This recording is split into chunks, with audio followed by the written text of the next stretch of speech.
Chapter 2. The History of Spinal Braces for Scoliosis. For over 500 years, doctors, inventors, and parents have leaned on braces to keep scoliosis curves from growing, and the long story of those devices shows how medicine has marched from iron to high-tech plastic while still chasing the same simple goal. In the 1500s, Frenchman Ambroise Paré forged iron corsets with screws and leather straps that locked a patient's torso. They were blistering in summer, freezing in winter, and so heavy that breathing, laughing, or climbing stairs became chores.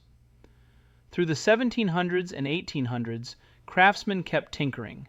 Some added pulleys, others swapped iron for whalebone and steel springs, yet the idea stayed the same: squeeze ribs, hold bones, and pray the curve stopped. In 1875, American surgeon Louis Sayre thrilled newspapers by hanging children from a chin strap, wrapping them in wet plaster, and letting the cast harden into a stiff jacket. It looked dramatic, and because plaster was cheaper than forged metal, the method spread quickly, though it still scratched skin and crumbled after a few humid weeks. World War II ushered in the Milwaukee brace, designed by Drs. Blount and Schmidt. Its pelvic ring, vertical metal bars, and neck ring turned kids into walking radio towers. But it could be adjusted as they grew, so hospitals embraced it. Photos from the 1950s show brave teenagers in thick glasses and even thicker neck bars trying to smile at school dances. The 1970s swapped metal for molded plastic with the Boston brace, a waist-high shell hidden under shirts and tightened by Velcro straps. It was lighter, cooler, and easier to disguise, so more patients wore it for the recommended 23 hours a day, yet complaints about sweating, pinched skin, and short breaths remained. The 1980s delivered the Charleston bending brace, meant only for sleep. By overcorrecting the spine at night, it promised freedom during the day, but not all curves fit its single giant bend. Soon the Providence brace offered a similar nighttime plan, using computer-guided pads to match each curve pattern, while the Wilmington brace tried an all-in-one clear plastic jacket sealed in a hospital vacuum chamber. In the 1990s, two paths emerged.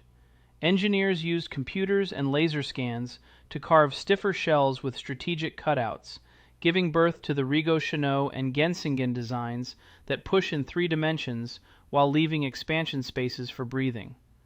At the same time, the SpineCore system introduced soft elastic bands attached to a lightweight vest and pelvic belt, hoping constant gentle pull would guide growth without the squeeze of a cast.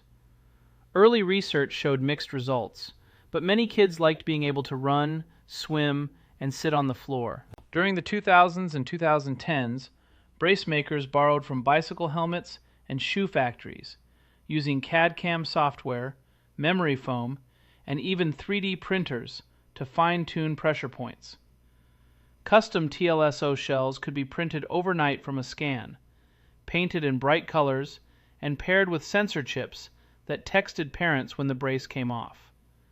Despite these upgrades, studies kept reminding everyone that braces work best only when worn many hours and combined with muscle training, balanced nutrition, and close monitoring.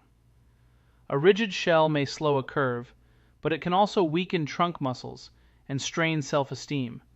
So more clinics now blend shorter brace schedules with exercise programs and wearable suits that encourage active postural control. In the early 2010s, researchers in Europe published studies using sensors to test how braces changed breathing volume and walking speed.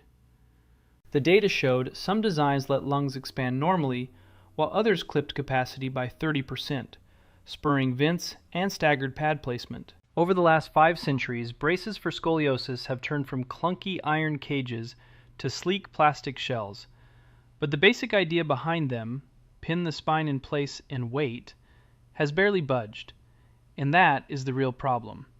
Modern designs may use 3D scans, memory foam, and rainbow colors to look friendlier, yet they still rely on outward pressure to tame an inward wiring glitch. Curves grow because nerves, muscles, and balance centers miscommunicate, like a phone line with static. Locking bones together does nothing to clear the signal. Even the fanciest brace can rub skin, weaken core muscles, squeeze lungs, and make teens feel different when they should be building confidence. Sensors and smartphone apps can track wear time, but they cannot teach the brain to fire the right postural reflexes.